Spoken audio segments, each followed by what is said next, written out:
Anyone feeling a little dusty after the party? A few. I've still got my party shoes on. I don't know if you can see them from here, but I brought the party with me this morning just in case. Guys, welcome to Get Your Team Firing on All Cylinders with LinkedIn. My name is Haimie Code and I'm a recruitment product consultant here at LinkedIn.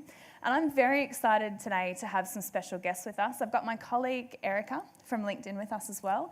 We've also got these lovely ladies from Westpac that are going to join us today as well. Can I hear a holler from their team? Come on, guys. Woo, yeah, down the front. Don't worry, I'm sure they'll heckle you later. Yeah, no doubt. Well, guys, it's a little bit of a tradition here at LinkedIn sometimes when we do introductions to introduce something about ourselves that is not on our LinkedIn profile. If you were in my session yesterday, you would have found out that I did Russian ballet as a child, so I thought that I might change it up this morning and let you know that I'm currently living in my 30th house. And my parents were not in the military and we weren't on the run from the law. They're probably a little bit gypsy-like in that instance. So Erica, what have you got for us? What's not on your LinkedIn profile? Thanks, Haimie. And I just wanted to clarify before we start that some of you may have noticed, and I was giggling with quite a few of you last night at drinks, in the Talent Connect handbook, I'm actually listed as a recruitment product. Are you for sale? I'm actually not quite sure what that role is, but given the amount of connection requests I had yesterday, a lot of you are keen to find out. So keep those requests coming through. So I am actually a recruitment product consultant and I do work at LinkedIn. So rest assured, excellent. I know what I'm talking about most of the time anyway. Something that is not on my LinkedIn profile. When I was about 11 years of age, I ran through a glass door and I had over 500 stitches. Oh. So that's a pretty good story. Beat that, go on. You're looking good for running through a glass door, Erica. Thanks. Sarah? Something that's not on my LinkedIn profile. I struggle to find something sort of as interesting as the 500 stitches, I have to say. Come on. I really enjoy singing and I have recently joined an a cappella singing group. Ooh, not on my time LinkedIn for a tune profile. Later. Did you sing at the party last night? I didn't, no. Okay. Spared everyone. And Sarah, what do you do at Westpac? I am one of 3 recruitment managers, and at the moment I have a team of 12 fabulous people, and we're responsible for really all of the back office or non-client facing parts of the Westpac group across all of the brands. Awesome, excellent. Elka? So something that's not on my LinkedIn profile is I recently got married and I'm still very much in holiday mode. So if you see me zoning out a little bit, you'll understand why. Where did you go on your honeymoon? Went to Vanuatu. Very nice. Highly recommended if you haven't been. It was fantastic. Excellent. And your role at Westpac? So I'm one of the other recruitment managers in the team. I've been at Westpac for quite a long time, just over 7 years. So have seen a lot of change in our delivery team, which has been really exciting. And I've got a team of 17 nationally, so the roles that my team recruit for are pretty much the majority of all the frontline sales roles, including our retail and commercial network. So the team is what you'd say pretty under the pump, and they're a fantastic team. Excellent, excellent. Well, let's talk a little bit about why we're here. I'm going to pass to Erica and she's going to run us through what we're going to do. Thanks, Haimie. So what we find is that often we are focused on how, I suppose, what we are doing and how we are doing it. We don't actually focus on the why.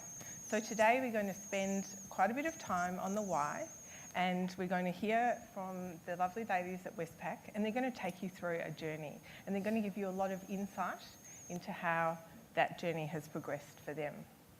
So obviously Elka and Sarah are going to go into a lot of detail around some of the change process that has been occurring within their team over the past kind of 2 years.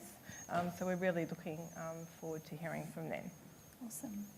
I had a bit of a giggle over the last couple of days because a number of people have mentioned Simon Sinek's golden circles and his whole theory on the power of why. And it's actually the framework that we're going to use today as we talk about the Westpac Journey. One thing that has really stuck out to me as I've been working with Westpac for the last couple of years to kind of watch them through their journey is the focus that they've had on the why. And so just a quick recap for those of you that don't know, if you haven't seen Simon's TED Talk, he was really inspired by organisations that have been exceptionally successful. And when we think about why they've been successful, he kind of found the pattern and the trend that they really focused and harnessed that power of why.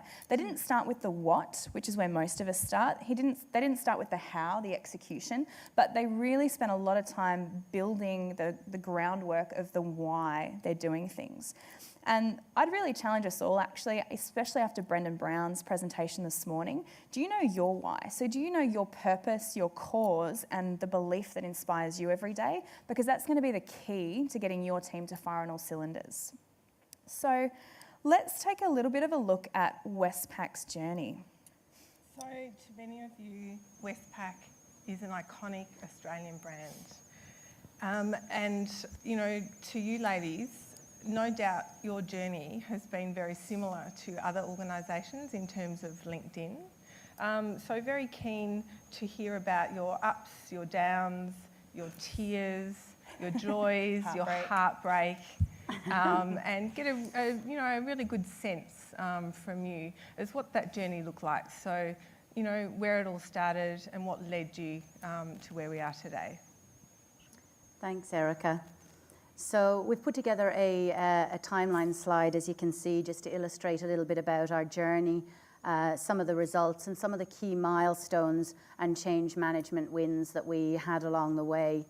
But before we get there, I'll talk a little bit about just the before.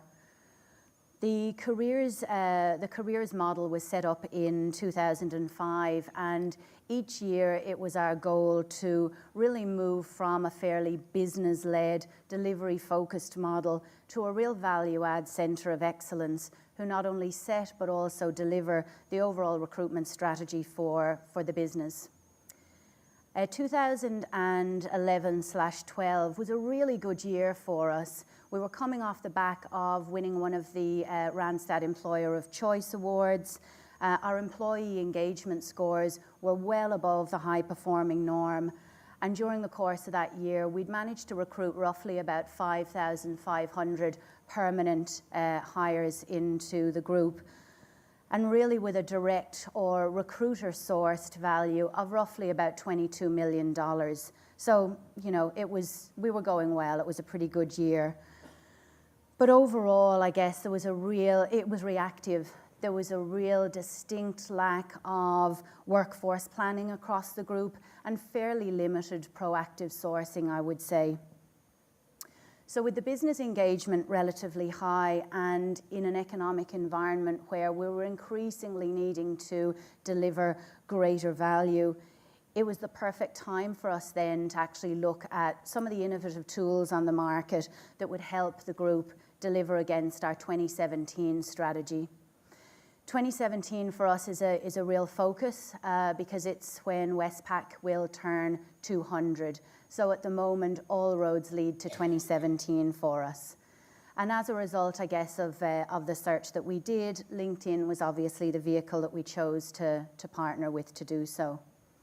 Charlie Milne from our recruitment strategy team will talk a little bit later today, I believe, in terms of some of the challenges that she faced along the way in getting our general managers to open up their collective wallets and actually invest in the pilot of LinkedIn, which we went live with in October of 2012.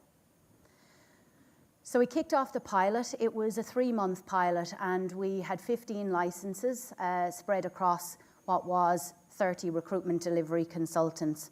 So it was really imperative for us to be very, very clear on the areas that we could win, but the areas that we really wanted to play in as well, and ensure that we had the right people to actually deliver. So over the 3-month period, we made a total of roughly 20-odd placements with a cost avoidance of about $300,000. So we were pretty proud of that. And so with some runs on the board, it was time to go back to our group execs and GMs and ask them for further investment and really bring to light to them the greater potential that LinkedIn posed to us as a business, not only as a branding opportunity, but also obviously in terms of our long-term financial goals. And so we were able to secure further investment, but I'd imagine not without a great deal of blood, sweat, and probably some sleepless nights on behalf of the recruitment strategy team as well. But we got there in the end. So in December of 2012, we formally launched the group-wide LinkedIn strategy, and we did this with a pretty limited budget. We don't have bucket loads of money to spend at Westpac, despite a lot of the flashy advertising. I think we've probably heard that on a number of occasions throughout the last day and a half. So we did it through a number of formal events. We launched a formal lobby launch in our Kent Street head office. And we incorporated LinkedIn and I guess the socialization of LinkedIn into a number of our different careers fairs nationally. That was really allowed people to touch the tool, to feel the tool, to understand a little bit more about how the tool would assist them personally in developing their profile professionally in the marketplace. But a lot of the work was really delivered through the Careers Centre of Excellence, and it was done via a number of informal briefing sessions, leadership team meetings, HR forums across the business, and these were really focused on the why, as Hamie said, and the what's in it for people, both individually and also the business as a whole. So in March 2013, we were continuing really to gather, I guess, a great deal of momentum, both in terms of placements, but also in terms of recruiter familiarity with the tool. And through the course of that period, we continued to really refine the areas that we wanted to play in, the space that we could really make an impact across our businesses. But it was safe to say that whilst we were able to identify some of the early adopters, there were a number of people across the team that were really just dabbling with the tool and very much viewed it as, I guess, a nice to have when they had time.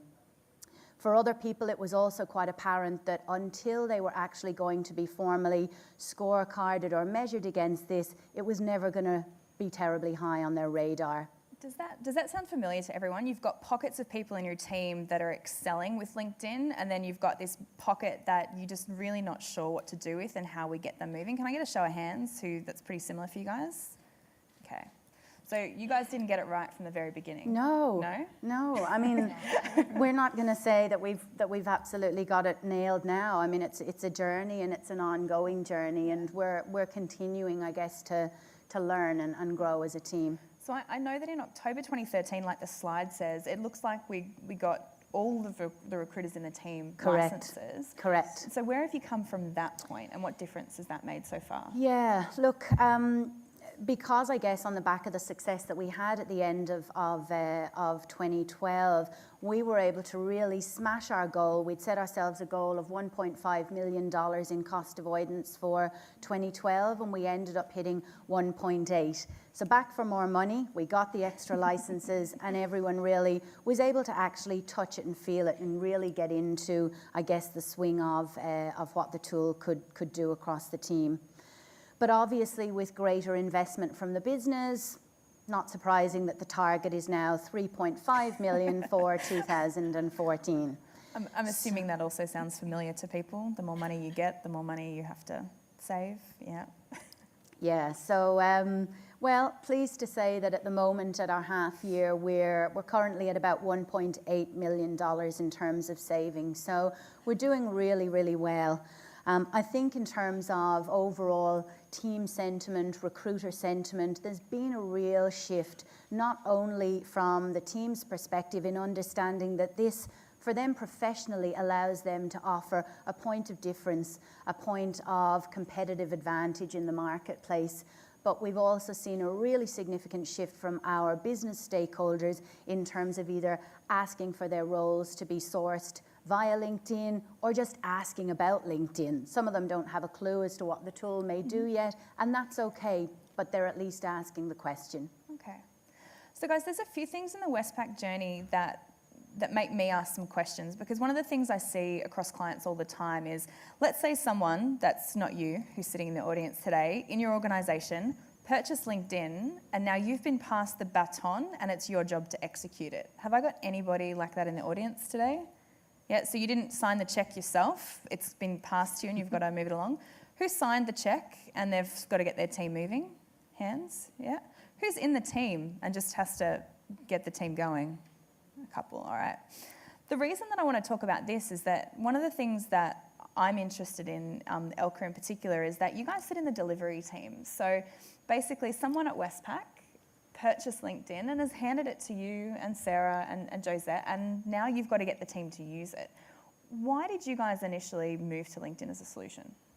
Start with the basics. Sure. So just to paint a picture, the people in the delivery team have a lot of recruitment experience. So whilst I suppose the strategy and sourcing team paved the way for us, we really wanted LinkedIn. We were really excited about it, and we knew that we needed to use the tool to increase our awareness in the market, our presence of brand.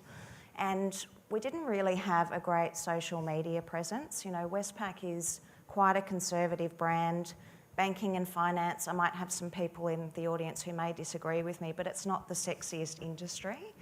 And so having, you know, more of an awareness and brand presence was great for us. So from a social media aspect, we knew that that was the way to go. The other thing was that we needed to move from, as Sarah said, more of a, not so much reactive, but we relied on more traditional job boards at that stage still. We relied on some of our specialist agencies to fill our roles as well, and we really needed to move away from that to more of a proactive approach and get the talent that we need to actually move forward to drive towards 2017. So I could go on, there's a number of reasons why we went with LinkedIn, but everyone was really passionate and knew that we had to take our team to the next level. And I would imagine that a lot of these things that we see on the screen are the kind of things that we were measuring. Yes. What were kind of the two big things that you were communicating to your recruitment team and to your business that, you know, this is why we're doing LinkedIn? You guys said you spent a lot of time on the why. What were the two things that you angled to your recruitment team and to the business with? So with the business, we really needed to get them engaged in talent acquisition. So the model that we had before LinkedIn was very much reliant on us to constantly source talent. But as we all know, you need to tap into your network. So we really needed to engage the business in that and see the value that tapping into those networks would actually have, not just us doing that particular role. So that was definitely one thing. And the other thing was, as I said before, we really wanted to drive return on investment and save the business more money than ever before. So recruiters are very competitive people. Sarah and I are very, very competitive, you know, in terms of just in general, maybe not together, but, you know, but we worked really hard together as a leadership team to really drive that. And we wanted to be the best that we could. So having LinkedIn was something that really helped us to do that. Yeah. Great. Thanks, Elka. So as you've just heard there, you know, they've gone into a lot of detail around why Westpac actually invested in LinkedIn. Now, the next question is, how do we actually get the team skilled and capable at using LinkedIn? And we've kind of popped a little picture up there. It's about training. We had a few troubles trying to find the perfect picture, but we thought this kind of spoke volumes. Put them through that. No, they weren't making their whole team go to training like this. So I suppose what, you know, training is something, usually the first thing that we reach for and the first thing that we ask for. But we know that that's often not the best solution. So I asked the question of you, Elka, in terms of what else needs to happen in parallel with training, and why is training alone not enough? I might start with, rather than jumping to the parallel piece, what needs to be done first, and this is what we found was very helpful. You need to get everyone on board. I know that sounds quite basic, but if you don't have the right people on board with what you're trying to achieve, you won't actually make it work. So before you jump to training, I think it's really important to make sure that your business is on board, they're engaged, they understand why we're investing in it and what sort of return they're going to get. And the other thing is to make sure that you're engaging your team, because they're the ones that are doing all the hard work. I'm sure that our team would put their hand up for that. So that would be my advice initially. And then once you actually roll out the training, then you need to also make sure that you're checking back in with the team to understand how it's working for them day to day. It's all very well to just kind of put people through a training process, but what are they getting out of it? What further learning do they need? Is that in the form of coaching one-on-one? And then also looking at ways to celebrate success. Okay. And one of the things I know that a bank loves is numbers. So you guys had some of the clearest forms of measurement with clients that I've seen. So much so that sometimes it felt a little bit frightening, because I know banks watch every cent that kind of goes in or out, as the case may be. Sarah, why is it so important to measure for Westpac? And then I know that I'm pretty sure people in the audience would be interested to know, what kind of things did you measure? Yeah, well, as you said, we're a bank, and so we're also a fairly risk-adverse bank. And so, as you can imagine, it was absolutely essential for us to not only to be able to report, to validate, and to do some analysis on the metrics via some robust reporting. Very often when we do present a business case, the first line out of the business's mouths is, what's the data telling us? So, you know, in order for us to actually build that business case and a valid business case, the data had to actually tell the story. And, you know, in our case, the data really did assist, I'm sure, in getting the investment that we needed. In terms of, I guess, some of the metrics that we were reporting on, when we commenced the pilot, whilst as a business we were tracking the overall success, at a team level, what we were tracking and reporting was very much for the purposes of both empowering and further engaging the team. We knew that by just adding another metric into the scorecard wasn't going to get us exactly where we needed to go, because this was actually a fundamental shift that we were asking for in how people operated on a daily basis. And so we started pretty small on a monthly basis. We tracked how many times a month people actually logged into the tool, how many searches they were performing, in-mails that they sent, and the ratio of in-mails that were responded to. And from a team perspective, the purpose of that was very much to show the progression that the team was actually delivering month on month. And so as we got more familiar with the tool, people could start to see the real shift in the number of searches that they were performing and the ratio of in-mails that they were receiving, pretty much kind of do a bit of an about face, which was really great. During this period, I suppose the purpose of not just putting it directly into the scorecard was also to allow the team to really have some fun with the tool, you know, really get to actually play with the tool, and to ascertain for them individually in their portfolio, how are they going to best use it? Obviously, as a business, we were tracking the overall success. And, you know, we measured all of the usual things like, you know, our time to hire, the impacts on our time to hire. Later on, we were able to measure things like quality of hire, employee engagement as a result of it, our retention of first-year hires, and obviously then we were tracking kind of month on month the overall cost avoidance that LinkedIn was allowing us to deliver. So I know from working with you guys that training was really important to get some users up and running. There were some natural adopters in the crowd anyway that love LinkedIn and embraced it. And I do know that we had this group that really were waiting for something formally to happen with their scorecard. I don't know if you guys have ever worked in an organisation. I've worked for a bank before. There are some people that are motivated by, I'm going to do what's required in my job. And therefore, sometimes the organisation needs to shift the job requirement to help motivate that person to do their job. And you mentioned that the scorecard's a really hard thing to change. I know that you guys have recently made that change to include some LinkedIn metrics. Do you want to tell us a little bit about how you got to the point of making that change? Because that's a big thing. Yeah, look, we have just changed, we haven't dramatically changed the recruiter scorecard, but we have included a formal LinkedIn target as such in our 2014 objectives for the team.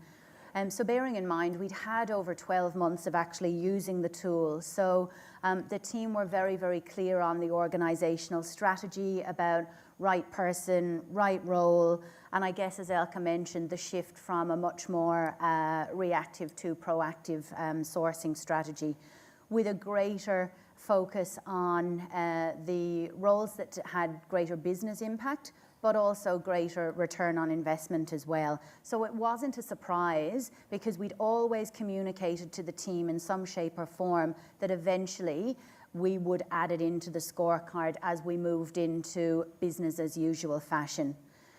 But by doing this, I think we really, we've given the team hopefully a level of clarity, a level of transparency.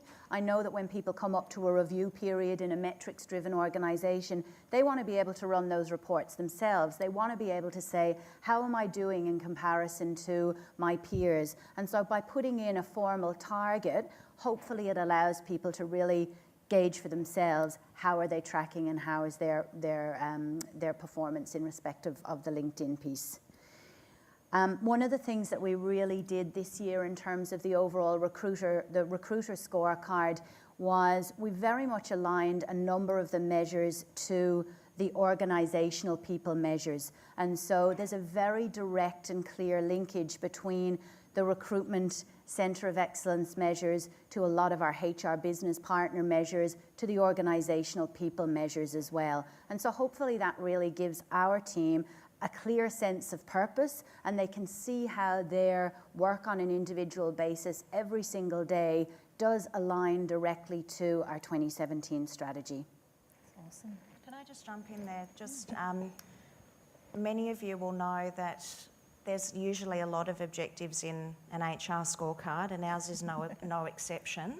So whilst we are trying to deliver on the broader company HR scorecard, we also had to really spend some time with our guys around not everything can be a priority. So whilst you've got 10 different parties coming at you saying this is a priority, this is a priority, this is a priority, you need to create priorities within priorities to make it achievable, and that's something that we've also spent time doing with our team as well. Great, thanks. As you've just heard there, training and I suppose tracking of metrics is just kind of the beginning. And next comes the challenging bit and the bit that Hammy and I spend quite a lot of time on with our customers, which is actually how do you embed it into your day-to-day workflow? And that's the tricky piece. So Elka, I'm really keen to hear from you around, I suppose, some of the issues or challenges that required coaching from Westpac's side. So Sarah's mentioned one of them, which the challenge I suppose we were faced with was how are we going to embed LinkedIn into the day-to-day for our recruiters? Because as I mentioned before, they have a number of priorities. So one of the challenges that we had with some of the team initially was, how am I going to get time to do this? I have this to do, I have this to do, I have that to do, and now you're asking me to do something else. So we had to be really mindful of that. We also had people who adopted the tool very early on because they wanted the challenge. They knew that the time spent on the tool would give them the reward at the end. So we had some varying degrees of expertise. And we really wanted to make sure that this was a success. So we absolutely needed to check in with everyone in our team, I suppose, as we went through around what they were comfortable with, what did they need some more coaching on. And we also really incorporated LinkedIn into one-on-ones, team meetings. So it wasn't just kind of operating over here to the side. We tried to embed it as best we could so that it, to an extent, became ingrained. And we needed to focus on allowing people to set aside some time to do the searches and then the results would follow. But that's an ongoing journey for us. And I'd have to comment saying that hearing LinkedIn being a thread through all of your recruitment activities is probably the common theme I've seen with successful teams. People that don't treat LinkedIn like it's out on the side and they do spend that time threading it through the rest of their day-to-day is going to be important, because LinkedIn's just one channel. It's not the only way that we source talent, it's one of many ways. If you guys can bring your team on board with the why by getting the business engaged, we talked about training, we talked about tracking, we talked about coaching. Getting people on board with the why in those instances, we then need to figure out how to execute.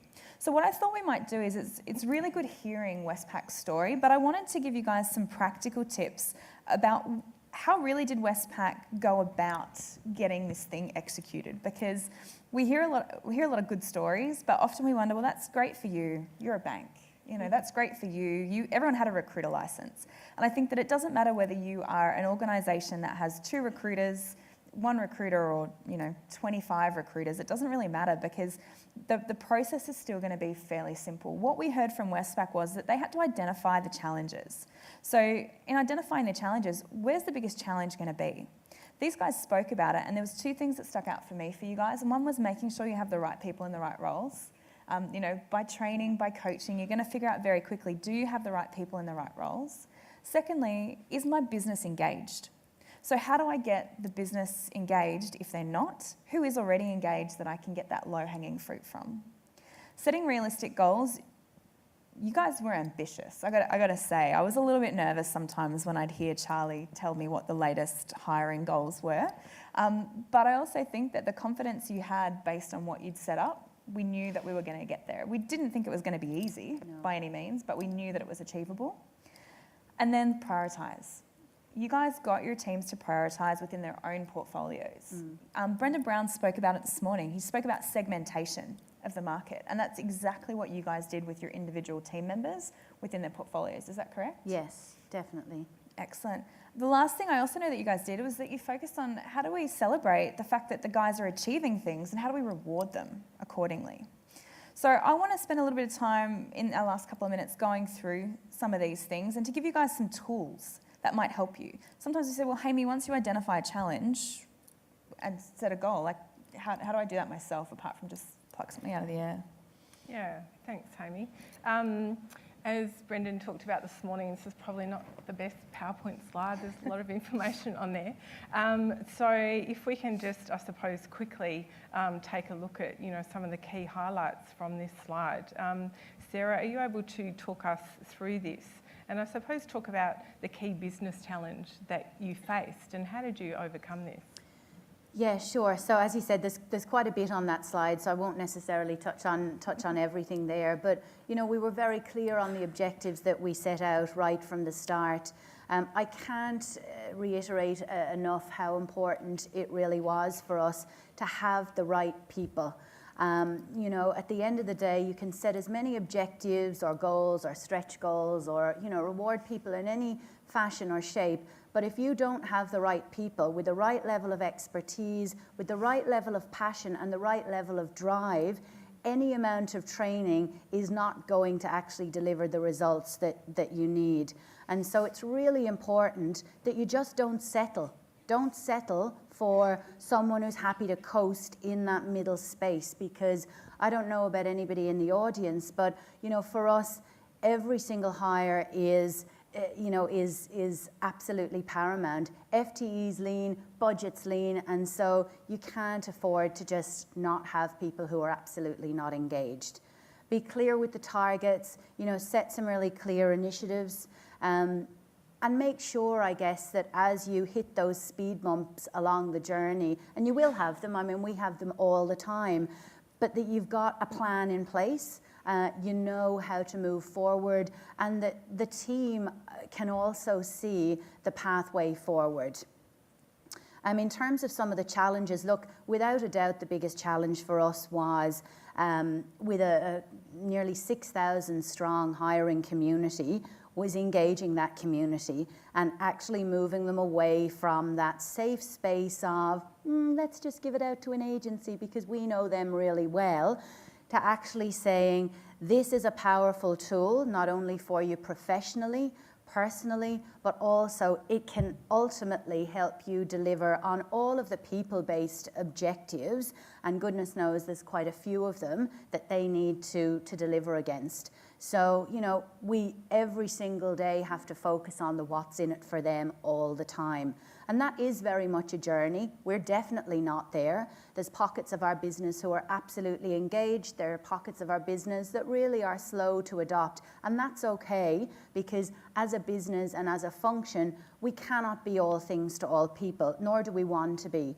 As Hamie said, we're really clear on segmenting our portfolio, and it's okay to say to the team, we're not asking you to fill every single job through LinkedIn. This is for us a journey that was to take us from, you know, relatively easy to fill, lower impact roles when we started, to moving into that kind of upper quadrant of a segmentation box that says we want our specialist people to focus on roles that have higher impact in the business and greater return on investment. So focus on the specialist roles that will provide, you know, also a greater platform for your team as well in terms of their profile in the business. And prioritisation, whether you be a recruiter trying to prioritise your portfolio, or if in your instance, ladies, figuring out where do I start. A common question I get from any customer that's brand new with LinkedIn or has had LinkedIn for a while and they're still trying to get moving with it is, where do I start? It feels like there's 500 things that need to be done to get this thing moving.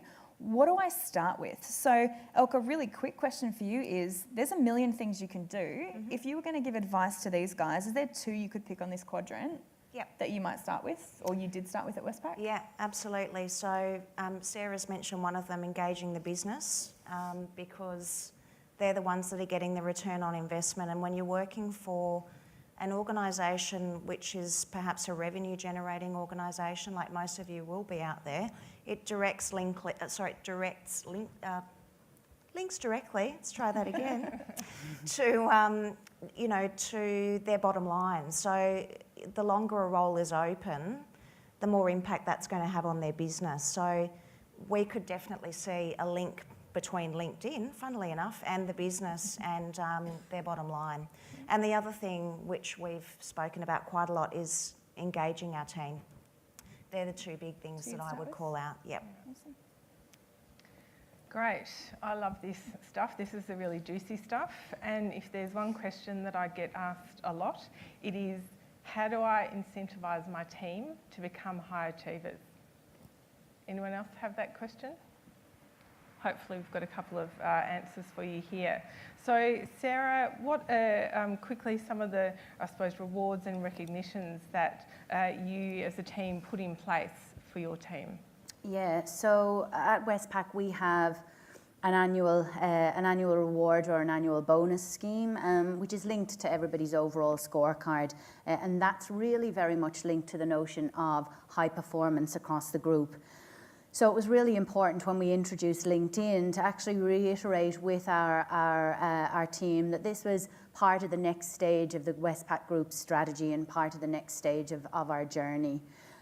But in saying that, we obviously recognised that we absolutely needed to incentivise people to get them moving in terms of the tool.